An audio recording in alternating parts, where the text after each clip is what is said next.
Welcome to the video absolutely no one was asking for. Is the GoPro Hero 5 still worth it in 2022?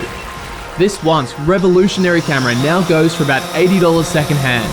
And this might be nostalgia talking, but I remember the Hero 5 being an absolute beast.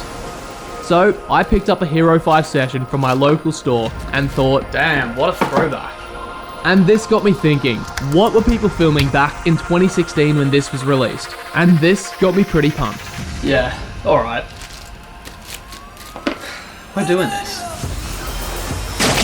To find out if the Hero 5 is good enough in 2022, we headed straight underwater. And I'm gonna be honest, the colors we got out of this thing were incredible, especially given the price we picked it up for. But you can't only test something in optimal conditions, right? Well, now it's pissing down.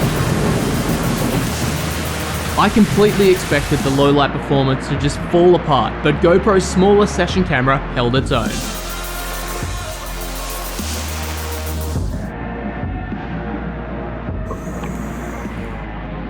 Now I'm fairly impressed with the color and quality of the footage we've gotten from the GoPro, and it seems that the Hero 5 has passed the test of time. But there is one very good reason why you should not buy the Hero 5 in 2022.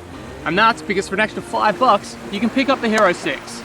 Now you're probably thinking this video has wasted your time. And yeah, you'd be right. But I hope you enjoy it.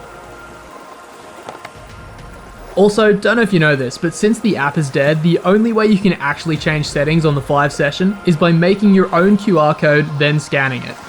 Yeah. For more on GoPro, including tutorials on how to color grade your own ProTune footage, subscribe and check out some of our other videos.